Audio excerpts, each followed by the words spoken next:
Nigeria House Davos 2026.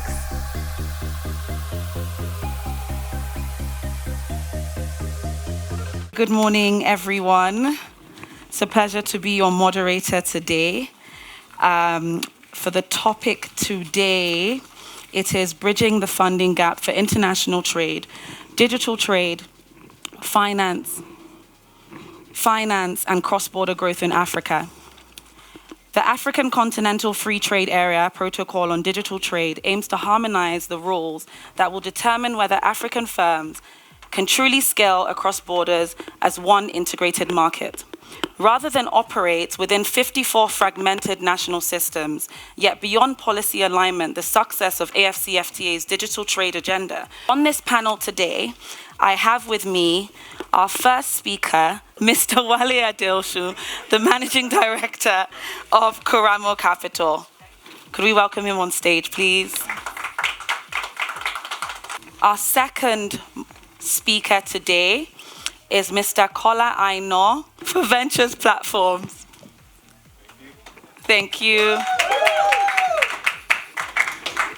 Our third speaker today is Adesua Okumbo Rhodes, MD of Arua Capital.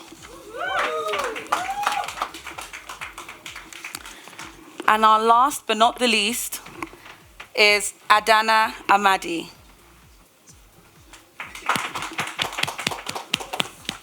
Thank you. Kuramo has direct and indirect investments in over 200 companies in 30 sub-Saharan African countries in sectors such as fast-moving consumer goods, infrastructure, agribusiness, technology, and financial services. Mr. Wale serves committee of the $280 billion New York State Common Retirement Fund. In 2014, he was appointed to serve on President Obama's Advisory Council on Doing Business in Africa. For his ongoing commitment to advancing the private equity cause in Africa, Mr. Wale was awarded the LP Person of the Year in 2024 at the Private Equity Awards Africa in London. Prior to founding Kuramo Capital, Wale Adeosun was Treasurer and Chief Investment Officer at Rensselaer Polytechnic Institute, where he managed $1 billion in endowment and pension assets. Prior to RIP, he was a managing director in the investment groups of the MacArthur Foundation in Chicago, with oversight of $2 billion in U.S. equities and hedge fund investments. Wale currently serves as the chairman of the Nigeria Higher Education Foundation, a foundation based in New York City, created by the MacArthur Foundation in 2004, to assist Nigerian universities in preparing the next generation of global leaders. Mr. Wale completed his BA in Economics and Business Administration at Coe College in Iowa, where he serves as a board trustee. He received his MBA from John M. Olin School of Business at Washington University in St. Louis, Missouri, with a concentration in finance. He was awarded the Chartered Financial Analyst designation in 1995, and he's a member of the CFA Institute. He was inducted into the New York chapter of the National Association of Security Professionals Wall Street Hall of Fame in 2008.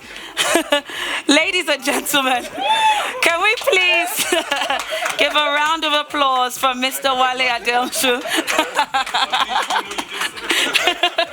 Adana Amadi, Adana channels capital where it can drive the greatest impact, with over $300 million deployed in impact investments. She has experience bringing investors, foundations, and development partners together to build practical financing solutions that move past pilot to scale in emerging and frontier markets. By shifting risk and aligning incentives, she unlocks capital to fuel long-term inclusive growth, turning bold ideas into investable action. Kola is an experienced investor, insightful non-executive director, and company chair who is passionate about supporting the growth of startups. He's the founding partner at the Pan-African Early Stage VC Fund, Ventures Platform Fund. He has a proven track record of success with investments in over 100 companies across Africa, India, and the US. He's told me to stop here, but trust me, his bio is very long.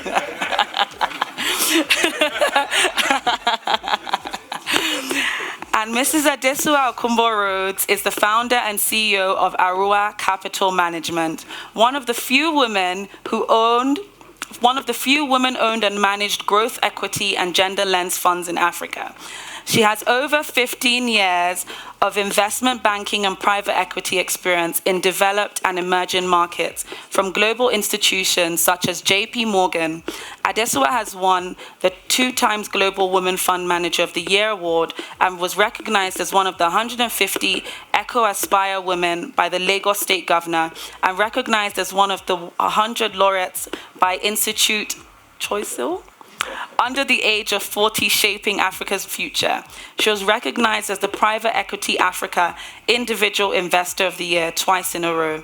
Adesuwa is also the only female in Nigeria to raise over $10 million in a first institutional fund. Aurora Capital has $55 million in assets under management and growth, deploying capital into critical sectors such as healthcare, agri-processing, financial inclusion, and renewable energy. She's married with children and enjoys traveling, tennis, and cooking. Love it, love it. Ladies and gentlemen, Mrs. Adesuwa Okunbo-Rhodes. How do we structure blended finance models to fund the logistic corridors and data centers that currently represent a massive infrastructure bottleneck for African SMEs? So digital economy and digital trade is just as much, it's not about a click, because every click ends up the truck. And what I see right now is, I feel like a lot of countries build ports within the countries, build ports or fund ports for the countries and not ports to each other. So people just export within countries and not within Africa.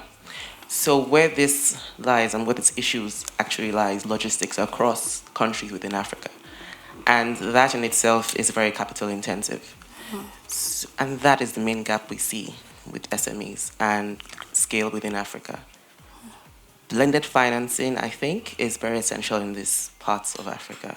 It's not just about waiting for the public funds to secure this scale, but also a mix of DFIs, private funding, and public funding. That is where blended finance comes in.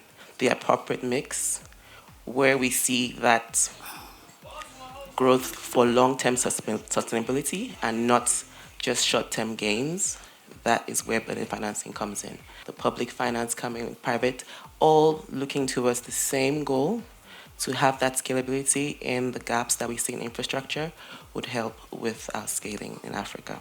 And my next question goes to Adesuwa, right? Just banking off of that question, how do we mobilize local capital to actually bridge the funding gap? So yeah, that's a very good question, and thank you for having me. It's a pleasure to be here.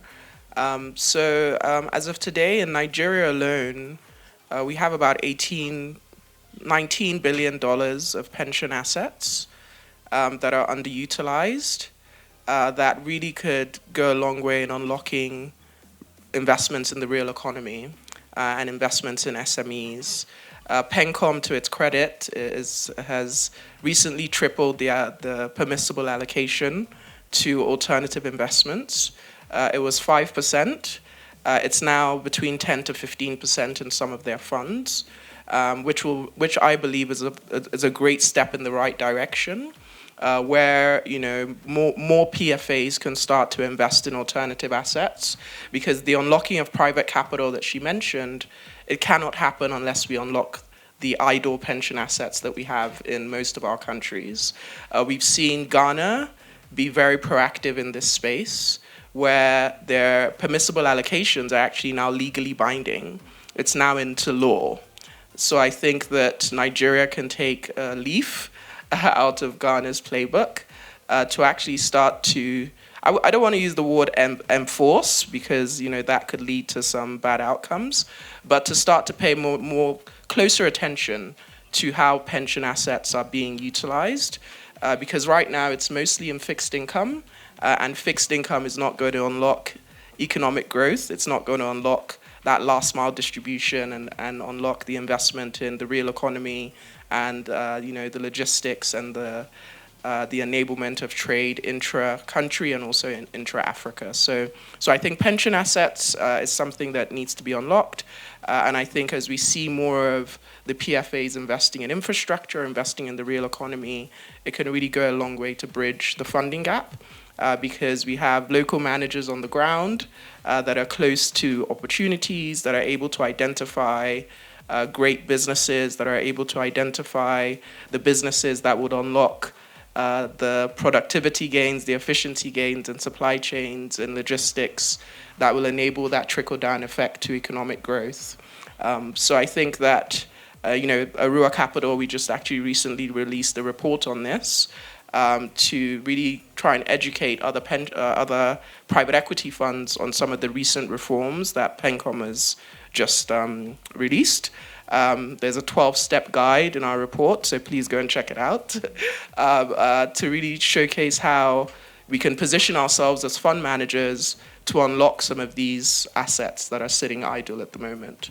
So I think that's a very, very key consideration for all of us as fund managers, but also the pension fund administrators themselves. Question, I've seen you've been nodding your head. Do you have anything to add to that? I think Adesua said it all. There's progress that's been made, but there's so much more that can be done.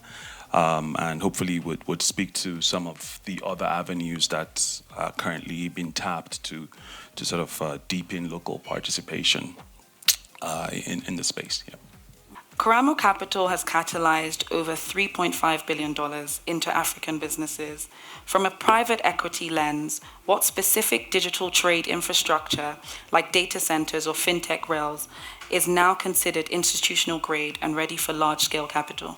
So to your question about digital infrastructure, I mean, I think you touched on the two key aspects in terms of data centers.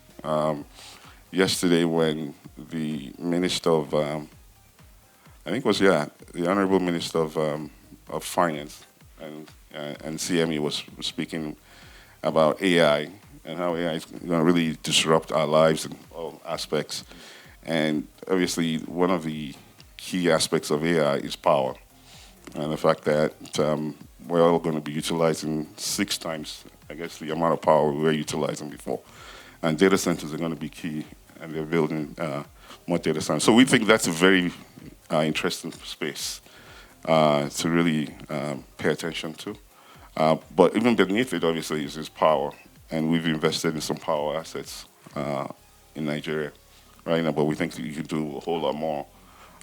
So I think your question really answered itself, and I've just been able to elaborate on what we're doing and how we see the landscape going forward. Thank you. Thank you. We have seen massive investment in fintech, but trade tech still lags. What data or governance signals do you need to see from a cross-border startup to move from seed funding to the Series A scale stage in the current 2026 investment climate?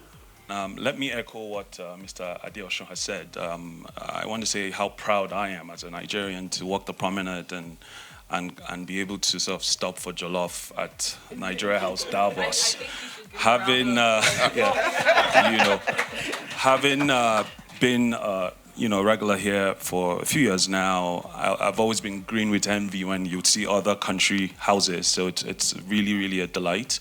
And I'd like to commend the entire team with the leadership of the Honorable Minister as well. I guess to your question, I mean, I think it's a fair submission to suggest that trade tech lags fintech, but I think it's also not a very surprising one. Moving boxes is a lot harder than moving ones and zeros, right? The margins tend to be slimmer, the sales cycles are longer, and then you can't generally abstract away the underlying infrastructural issues that we are now working on. I think once you move from even trading within sort of the borders of one country and try to go cross-border, then it gets even more complex. But thankfully, again, credit to the Honorable Minister of Trade and Investment. There has been really, really strong leadership around ensuring that Nigeria can really galvanize and take advantage of the AFCTA, particularly with, the cross-border protocol. So I think there's lots of progress that's been made there. but it's not all gloomy. So a few case studies, for instance, late last year, a portfolio company of ours were actually co-investors in this company, Omni Retail, announced a 20 million Series A round. That's really going to help catalyze sort of the impact that they're making. Omni Retail today works with over 100,000 small merchants and distributors across Nigeria and neighboring countries as well, helping them with not just inventory management, logistics and delivery, but also financing, the movement of goods. And so I think, there's a lot of progress that's been made. And as these trade tech companies embed payments and lending, you can only expect that to sort of accelerate. But yes, fintech is a lot easier to scale, and so no surprises that we've seen more action there. Thank you. And I just wanted to go back to Adesua just before my next question. I was reading her bio and I was smiling. I guess I'm a bit biased because I'm a woman also. But when I did see that you were the first female to raise over $10 million, is that right? Is that correct? That's an amazing achievement for women. And my next question goes to Adana, because I really want us to speak on, that gender trade gap. Closing the finance gap for women-led businesses is a central theme. From an investment perspective, what specific financial instruments are showing the most promise in 2026 for empowering women in the digital marketplace? Not just because I'm a woman, because I have 5 sisters. And my dad has always been big on empowering women. And today marks his 5th year of passing, so it's actually quite emotional for me. So what I'd say is, take a minute to take that in. The men have the potential to be more successful than men in the same environment. However, we find that women-led businesses get almost $1 million less in funding than the male-led businesses. And what we find here is they have just even higher barriers than the male-led businesses do. Things like collateral. For Nigeria, for instance, there's some areas that don't allow women-own plots of land. But when you go to traditional bank finance institutions, they ask for collateral. So how do women businesses scale? So you find that women come together as cooperatives, come together in clusters to seek funding and financing in such areas. But the best way to scale is to create tailor-made infrastructure, tailor-made financial instruments for women. You can align funding or repayment to, instead of asking for fixed repayment plans, you align it to their revenue, align it to how the business grows and performance. There are things that we can do to break that barrier that women face when it comes to financing and seeking funding. And like our dear Arua is also, I think she's big on women financing and women funding. We find that when we push this further, women actually are able to earn much more than men in different businesses or high growth areas. So women-led enterprises should be a focal point, and if AFTA is big on helping close these issues around trade and funding, then gender intentionality should be at the forefront of it. I want to say about 70% of the businesses in their network are women-led. And they're able to sort of lend credit or provide credit to these businesses just off of the flows that they can, that they can see from, their transactions. And so I think with more sort of coordinated assessment of sort of ecosystems that naturally have women trading in them, and then embedding finance through those ecosystems, you can actually look for alternatives to providing credit to women-led businesses across Africa and Nigeria. Yeah. Thank you. And maybe just to add to that, I'm not going to talk too much because we have our panel at 2 where we'll be going more deep, more into this. But I think it's also very important to not only talk about the barriers and the challenges, but also talk about the outcomes. So Kola mentioned Omni Retail, 70% of their retail network is women. And to me, it's not a coincidence that when you look at their NPLs on their loans, it's less than 0.5%. And this is because women entrepreneurs pay back. African Development Bank did a study, 98% of their women portfolio pay back. Dr. Adesina did a joke that the other 2% is their husbands telling them not to pay. So it's a viable investment. You know, BCG have shown that female entrepreneurs return 2.5x on the dollar for every dollar invested compared to men. So, you know, for us at Arua, we're very big at, you know, we all know the challenges, we all know the biases, both unconscious and conscious. You know, less than 2% of capital is going to female entrepreneurs, but we want to focus on the outcomes. You know, it's low NPLs, it's better profitability at companies, gender diversity at boards leading to better decisions.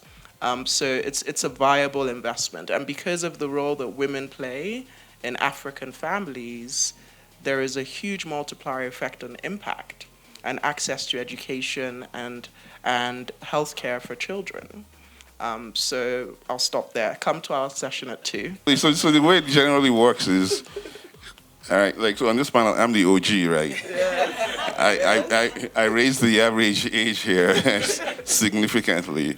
So people generally, on that topic of women in this industry, people think I really don't know anything about it, even though I also have 3 sisters. But we are actually very active in this space at Kuramo Capital. Earlier I said we anchored 15 first-time funds. And then when we look back, we realized that of the 15 first-time funds that we'd anchored, only one was a woman, a lady from Ethiopia. And then we realized that we were leaving out 50% of the opportunity out there. Because when we were anchoring the first-time funds, we really didn't have a structure. All right, we wrote a paper on the ecosystem in terms of private equity and came to the conclusion that we didn't like the players then 15 years ago. We liked indigenous, local, focus on SMEs and people that could add value to their businesses. And we didn't find them, so we started anchoring funds. So now we have a structured approach to actually anchoring and identifying women first-time fund managers. And it's led to identifying over 45 first-time fund managers. So our approach now is the simple one we call ABCD. The A stands for an accelerator, and the accelerator is run by Efe Berber, who actually works with the minister here as well. And she's done a phenomenal job running the Kuramo Foundation for Sustainable Development that runs the accelerator and has identified this 45 fund managers. And then the B is a bridge facility, which you were kind of talking about earlier. So we have a facility that we're working with 2X Global and leading. And then finally, the D aspect is to develop the ecosystem and deepen the ecosystem, which is sharing back office operations, legal, compliance, and reporting, all of that. So we have a structure now that works very well, that can be replicated across really countries. And it's working quite well for us at Kuramo. And then to top it off, we have in the audience, you know, the leader of the second largest employer in the DRC, Madame Monique Gisquez, who runs one of our portfolio companies and has just transformed the business significantly over the last few years. And then I think she tripled or quadrupled the number of women employees at the companies. Wow, 98% of women pay back, and that 2% are the men telling them not to. Thank you so much. So my next question goes to Kola. So Ventures Platform has been appointed a manager for the $617 million IDICE fund. How can state...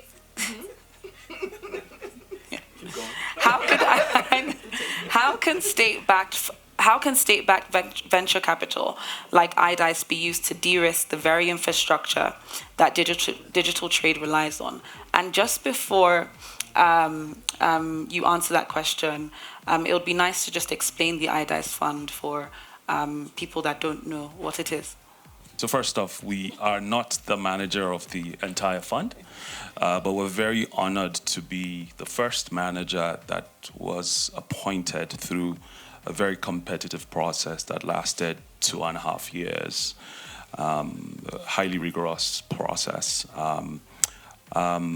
Again, it's a milestone, a significant milestone that's building upon existing efforts by the likes of the Nigerian Sovereign Investment Authority that actually LP'd into our last fund, a small commitment. This is a much larger commitment, and I think it really speaks to the prioritization of this vertical or this sector that this government, the Nigerian government, has decided upon, and I think it can only be catalytic. Already, we're seeing really great outcomes of lots of some of the foreign LPs that we've historically worked with. Are really encouraged because the question has always been, as they say, charity kind of begins at home, right? Where is the local participation? So it's good to see that. But I think it also kind of serves as a forcing function because when sovereign capital gets into play, then it's very difficult for the various agencies in the country to get in the way of progress as well. So I think it really serves as a forcing function that we hope will be beneficial to the underlying investments that we would be making through the fund. So the iDice has LP'd into a fund that we launched about a year ago. It's a $75 million Pan-African fund. And iDice is one of the major LPs in that fund. We just announced a first close at $64 million. So it's a pretty large first close, and we are now on track to potentially close by God's grace soon. The fund would make majority of its investments in Nigeria, as we've always done since 2016. And we look forward to sort of deploying that capital. Now, I can't speak for iDice, but I guess the website has all the details. But it's, I would say, the following: it's a initiative of the federal government of Nigeria that's managed by the Bank of Industry, seeking to sort of deepen and support the innovation and creativity landscape in Nigeria. And it's a really well-designed program that spans early stage capacity development to sort of deepening the entire ecosystem and actually making equity investments. The fund would be deployed, as I understand it, through 3 strategies. The first is a technology fund strategy, which we are managers of. The second is a creative fund strategy bucket. And the third is a fund-to-fund bucket. And so I think this really should enable a cross-cutting impact of the program. And again, we're really honored to have been appointed as a manager. Thanks. So kudos to Kola and team for being the manager of the iDice Technology Fund. Very proud of you and your team. And Fola will be in trouble when she gets back to Lagos because, well, okay, and that may be a good idea because this is on tape, right? On video, because we recently also just got awarded the iDice Fund of Funds, and interestingly, her brother-in-law is actually leading this effort. So somehow your homework was not complete. But the iDice Fund of Funds is like Kola said, it's to really identify underlying fund managers. And then we believe the APCD model that I mentioned earlier, we're going to apply that as well. And it's really a good testament to the initiative of the federal government of Nigeria, and another one of the kudos they get. So given Karamo's experience capitalizing capital into high-growth African businesses, what would it take to make creative economy exports, film, music, fashion, gaming, digital content, bankable at scale? And the second part of this question is, and what financing structure is most realistic to unlock working capital for creators and studios? Obviously, a very powerful topic. I also believe that this is one of those areas where we really have to be very, very intentional about investing in this place, this space. I am convinced that as we go forward, this is one of Nigeria's best assets, cultural assets. I usually, when I'm on a panel like this, I tell people that the group that has really helped all of us on the investing side in terms of risk perception of the continent and of Nigeria are the creative folks, and particularly the Afrobeat stars of Nigeria. And then all of us, I don't think the doctors, lawyers, engineers, or any one of us has done more for the continent than they have. And so we always need to give them their props because they've significantly reduced their risk perception for us. I do want to open it up to the audience. So if we could just, get 2 or 3 questions from the audience, and I'll come back after our last question. In this informal and creative sector, and there's the funding side, but what about the actual empowerment side? Because in terms of, I believe there's a gap between the creative sector and the finance sector, right? In terms of actually training the creatives to understand that funding is not emotional, right? Funding is, sure, you're working, if I can say. So, what type of processes are we putting in place to actually bridge that gap? Adeswa. Yeah, so we are starting to look at the creative economy because as Mr. Adeosun said, it's an industry that cannot be ignored. But as you said, there's a lot of capacity building that needs to happen. How do you educate creators to start thinking about accounting, making sure they have their books in order, making sure they have governance in order? Because to attract institutional capital, yes, you may have a great story, you may have a great film, you may have a great, book, music, but to be able to attract institutional capital, you have to have your house in order. So some of the things that we want to see from our entrepreneurs is, good governance. We want to see, your books are in order. Are you auditing your accounts? Do you have corporate structures? And are you open to the institutionalization that would happen when you get institutional capital? Because they might not have it all at once. They might not have it at the start, but they need to be open to that path, to institutionalize, to get a board of directors in place, to make sure they have monthly reporting. There's a journey that needs to happen. And I'm hoping that with iDice, not only is there the funding, but there's the capacity building and the training, making sure that they can get that required support so that they don't just unlock capital from iDice, but they're also attractive to other institutional investors. But again, kudos to the governor of Nigeria for putting their money where their mouth is and really being able to have over $600 million going into the real economy, going into the creative economy, because that's a strong signal for external investors to come and partner with the government to scale these businesses. And the creative economy cannot be ignored. Funds that are investing in that space are seeing stellar returns. So it's something that we are definitely looking into as well. Again, not speaking for iDice, but I think the beauty of the program is that it has this dual track of capacity building and grant and equity investments managed by different sort of partners. And so I think it's been really well thought out and addresses some of the concerns that you raised. But to the point about the bankability of the creative sector, so I personally dabble in investment in film particularly. And it's been, a slam dunk, really, in terms of if you're doing startups, you're probably looking at 10% success rates. But while the outcomes are more muted or slightly managed, the risk is significantly less, and the turnaround times are also shorter. And so I think what's really missing is the establishment of dedicated vehicles that are suitable for the sector.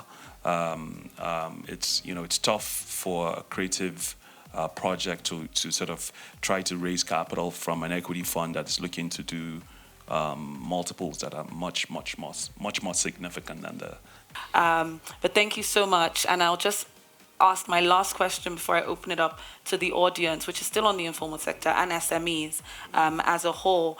Adesua, from your investment experience, what are the most common deal breakers that stop SMEs from being investable even when demand is strong? It's really about governance, both at the board level, but also within the finance of the company, within the operation of the company.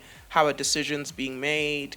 We've walked away from deals sometimes where the business is fantastic, the numbers are great, but the entrepreneur is just not open to institutionalization and is he or her is stuck in their ways of how they've always run their business for the last 10 years. So I think accountability is something that comes with institutional capital, and we want to work with partners that are open to that, open to going on a journey of institutionalization, which will involve having investors actively involved in governance, having investors actively involved in operations and how you make decisions, how you report on a monthly basis, how you track your KPIs.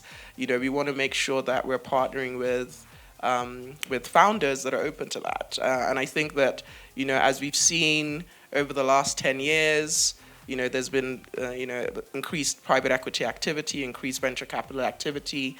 I think entrepreneurs are now understanding the big picture, that yes, you're able to raise your first institutional round, but it unlocks so much more opportunities. As Colin mentioned, Omni Retail just raised a 20 million Series A. It unlocks opportunities for other sources of capital, not only equity, it unlocks debt.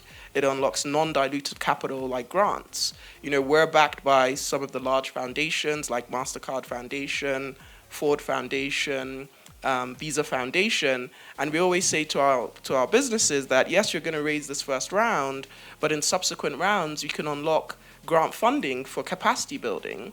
You can unlock debt to help you with working capital. So it's also giving them the benefits that it's not just institutionalization for institutionalization's sake. It also helps to open doors for other sources of non-dilutive capital that can really help you scale sustainably. But yes, those are some of the deal breakers, but they're workable with the right entrepreneur. Thank you so much. So we're going to open this up to the audience. I really think that the risk in the creative industries, what we consider high risk, might be more our inability to deeply understand the nuances. I don't necessarily think the risk is as bloated as is apparent in every other sector in Nigeria. Backstory, I started a studio in Lagos to make animation films. It was great industry in the US, but there were no talents. And up until I set it up, I didn't know that schools didn't have curriculum for animators. So I had already started a project and I was struggling with closing my capital gap and reducing cost of production. I had to launch a school. I remember the few investors felt we were like taking on things that were not our mainstay. It didn't make sense to them, but I couldn't figure a way out. We did. And before long, we're supplying talent. And I didn't see that coming. But when I took my project to the US, I raised the capital. So it was a problem of location. Now, I really think if anybody will move the needle in the creative industry, you guys sitting down here, because I know the scale of what you guys have done. I really think what we might need to do to move that needle is to pay a little more intention, use the word intention. I think creative capital, you need to understand the maturation of the cycle of the IP. The IP now becoming an asset that is bankable. I think my own suggestion would be, what is missing? My question first is, what is missing in the data pool that is making you guys hesitant, right? And what could change, both from the entrepreneur side to really see something move? I'm very available to provide free ideas and support on how to model creative that can make it work. Right, because I've tested models. I was in oil and gas, moved to advertising. So I know what does not work, right? And I've been the entrepreneur that didn't listen. I've been the entrepreneur that it was art and art, right? And at the point in time, I'm having to really think more commercial, and sometimes you have to think like a money guy to get the money guys to see where you're going. But the reality is that we cannot ignore it. The scale of the potential is huge. What it can do for a continent. And guys, don't underestimate the struggles the entrepreneurs are doing in Nigeria. They are dealing with the fragmented markets across Africa, distribution challenges for what you produce. You have to figure out your value chain, right? And not everybody's equipped to be an artist, to think about the art of the business and the business of the art. So I really want to know what will change to make something change. Look, we're not afraid of the risks, right? We're in the business of risk taking, frankly, right? But it's understanding the risk and having believing that you will get the measurable return, right? So we believe in risk-adjusted returns. So the challenge we have, and maybe it appears to the creatives, is like we just don't understand. The metrics we use, I'm not sure necessarily will apply all the way to creatives, right? We've been working with a young man who's a chef and trying to help establish top-notch restaurant in New York City, and our approach versus what he's thinking is we struggle, right? It's almost like we struggle understanding each other. Like we need an intermediary that understands his language and our language and can match. Maybe that's what could really be helpful, like the way you guys think, because you're very different from us. Let's just face it. But we respect what you do, and we know there's extreme value in it. And so the question is that, where do we get to that middle ground of saying, we think, yes, it's a long-term play, but we want to see some actions, almost like a proof of concept type thing. And when we don't get that, because your view and vision is like, no, I need all the money now, and then give me like $10 million, and then I'll show you. It gets tricky, right? So we want to see that proof of concept, and maybe looking for that intermediary that can be helpful. I don't know. First of all, before I tell you what I do, who I am, do forgive me, I arrived a bit late, so I didn't get the opportunity to listen to the earlier speakers. I arrived almost at the end. But I think what I'm going to suggest here and share with you might be relevant not only to the private sector investment in Nigeria, but also perhaps from a societal point of view. My name is Khaled Fatal. I'm the chairman of the MLI Group, and I'm also a candidate for California governor. So I'm going to break a mold here today. I'm going to try to do and share with you what I'm trying to do, which is different from what President is trying to do. I'm not here for controversy. I am planning to cause and create social impact on an international scale as a candidate. So I thought to myself, what is it that Nigeria could benefit from that we could offer out of California, the best of the university system, the best of Silicon Valley, the best. And this is not a business focus. Let me just re-emphasize. This is a philanthropic focus. Within that, there's a lot of opportunities. So I'm aware within Africa, on a large extent, there are many gaps that are missing when it comes to scaling, entrepreneurship, know-hows, capacity building. So if there's something that you could benefit from what we can offer from California, please let me know, because it's at the core of the campaign and what I'm planning on doing. And plus, one other thing is, I want to showcase how not only California, but America can learn from examples of what's being deployed in other parts of the world. Maybe it's a lesson we can share and teach my fellow Americans that we don't know everything. There's a lot we can learn.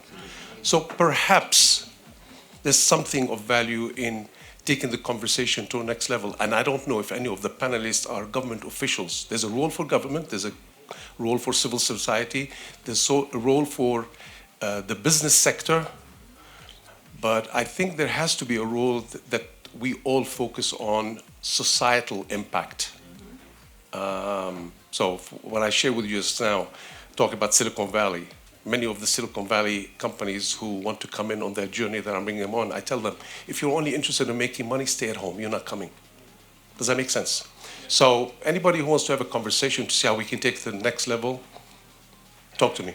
You missed it. So all of us on this we're all investment professionals, and so we focus on making money. Wait! But I'm working. But as all of us will tell you here, though, that shockingly and not what we expected. At least, 'cause like when we started Kuramo Capital, our goal was to capture the tremendous growth opportunity in sub-Saharan Africa, and we raised money from U.S. endowments and foundations. But the single best aspect of what we have done at Kuramo over the last 15 years is the impact we have made on the ground, right? Because I think, the number of jobs that we've helped create, the catalytic impact of just the money we have used to helping start other funds. So that's something where we all take the most joy in what we do. So we do impact every day, every minute of our lives. And what California, we just talked about creative. You guys lead in the creative space. We can definitely partner in that space. Thank you. I suspected you do that because it's the nature of the water and the food you eat when you're growing up. Thank you. Yeah. Thank you. I suspected you do that. Thank That's you. why I knew that the conversation will resonate. Yeah. Whereas I meet a lot of investors in America, and they're only interested in the only thing they're interested in is return on investment, the exit strategy, and they don't care. And especially if it's just the best dating app and nobody cares about it. And none of us actually mentioned the word impact, I think. But that's what we do, right? But because because that's what we do, right? So, first of all, I think when we talk about Nigeria, I am on the spectrum of from negative to balance to optimist. So all the way here, those of us that are positivists. So I believe that it's because I invest across the African continent, so not just Nigeria. So I can benchmark what I see in Nigeria across other countries, but Nigerians think that what's happening to them is only so unique. It's only happening in Nigeria, and that's so wrong. Right? I mean, I think Nigerians have been blessed and lucky that they are the dominant group in Nigeria. And because you're the dominant group, you think like the dominant group wherever you are, which gives you that confidence that borders on arrogance, as I'm sure you all know about us, right? And so I think your comments even initially about the trader or the person that starts a job or something because he can't find a job, I actually even see that as a positive, frankly, right? Because there's an opposite thing, right? The person could do nothing. Exactly, right? And so that's a positive. And I think that's why some of those metrics that people use and we use that we've all gotten from the West don't apply to us as well, right? So the unemployment conversation. So it's not, that person is not unemployed, he's underemployed, right? And we have similar metrics like that because we don't really think about our society. Our society has transformed significantly. And nobody's going to deny what you see as some challenges, but I think when you benchmark yourself against the rest of the world, you have to see the progress. Usually when I'm in a room of Nigerians, I always say, if you're a Nigerian and you don't know your bank account number, raise your hand. Nobody, exactly. So, but we take that for granted. That's not something we could do 10 years ago, right? I carry a phone for my US phone. I carry my Nigerian phone. I can move money on my Nigerian phone 24/7, 365. With my US phone, if I don't make the Fed wire cut, I'm done.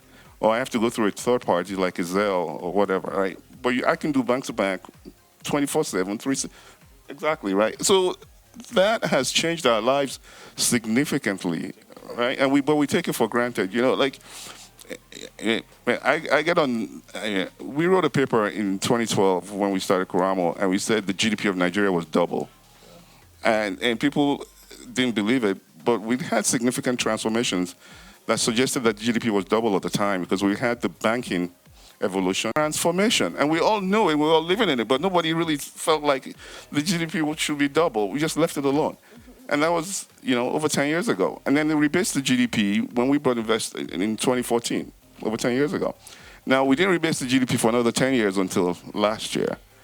But since last year, you could talk about phenomenal events that have happened 10 times the number of the impact of what happened with those two events that doubled the GDP. We're sitting here, we didn't exist like this in this capacity 10 years ago, right? And the amount of money that's coming, the fintech revolution.